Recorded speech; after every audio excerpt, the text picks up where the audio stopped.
मेरी trading mistakes जिनकी वजह से मैं प्रॉफिटेबल नहीं बना है। सबसे पहले भाई, यदि आपके पास कोई इनकम सोर्स नहीं है तो सबसे पहले आप इनकम सोर्स बनाओ।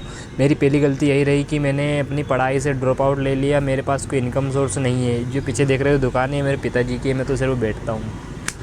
तो भाई सबसे पहले गलती ये है कि भाई आपके पास इनकम सोर्स होना चाहिए। यदि आप जॉब कर रहे हो तो जॉब को कंटिन्यूअसली करते रहना चाहिए, जब तक जॉब नहीं छोड़नी चाहिए। जब तक आप ट्रेडिंग से अच्छा खासा पैसा नहीं कमा लेते भाई, आपकी जो लिविंग लाइफ है, मतलब महीने का जितने आपको खर्चे वो सब आप ट्रेडिंग से नहीं बना लेते हो, थोड़ी बहुत आपकी सेविंग नहीं हो जाती, तब तक आप जॉब को मत छोड़ना। या फिर आप पढ़ाई कर रहे हो तो पढ़ाई को भी मत छोड़ना। मेरे हिसाब से ड्रॉप आउट तो लेना ही मत। पढ़ाई चल रही तो ट्रेडिंग को भी साइड बाई साइड मतलब सीखो उसको धीरे धीरे, जब तक आपके पास अच्छा खासा कैपिटल नहीं हो जाता।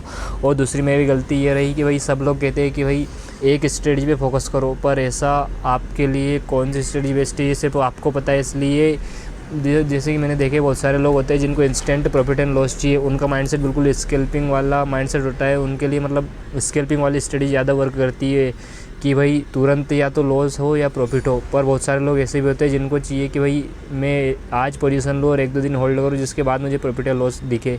तो इस प्रकार की जो लोग होते हैं उनके लिए स्विंग ट्रेडिंग थोड़ी ज़्यादा अच्छी रहती है, तो उनके लिए स्विंग स्ट्रेटजी वाली बढ़िया रहती है।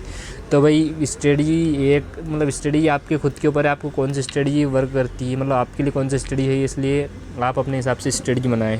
भाई मेरी ट्रेडिंग गलती में तीसरी गलती ये थी कि भाई मैं पहले लॉस के डर से एंट्री ही नहीं ले पाता था, क्योंकि मेरे पास ना फिक्स कैपिटल था कि भाई यदि ये कैपिटल अपना चला गया तो आगे क्या होगा, आगे आपके पास कैपिटल कहाँ से आएगा।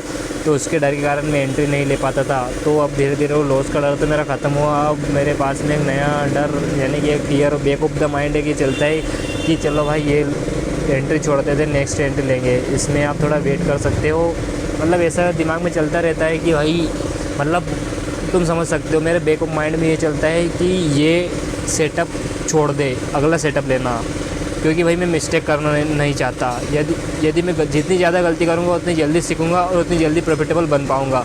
पर मेरे बैक ऑफ माइंड में ये चलता रहता है कि भाई तुम गलती मत कर, तू परफेक्ट सेटअप के पीछे भाग, परफेक्शनिज्म के पीछे भाग।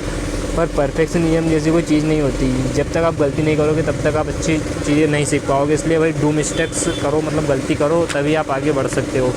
भाई सेटअप मुझे मिलता है कि जहाँ से मार्केट ऊपर जा सकता है, पर मैं उस सेटअप में एंट्री नहीं लेता। पता है क्यों एंट्री नहीं लेता? क्योंकि मुझे ऐसा लगता है कि अगला सेटअप फिर मिलेगा, मतलब इसके जैसा और सेटअप मिलेगा, उसमें एंट्री ले लूँगा, फिर वापस से उस वो ट्रेड को मैं छोड़ देता, फिर अगला ट्रेड देखता हूँ, उसमें भी फिर सेटअप मिलता है। फिर मेरे दिमाग में यही आता है कि चलो भाई एक सेटअप और ये सेटअप और छोड़ देते, फिर अगले सेटअप में एंट्री लेंगे।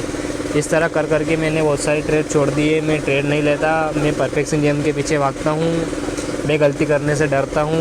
ऐसी कुछ चीज़ें हैं जिनकी वजह से मैं प्रॉफिटेबल नहीं बन पाया।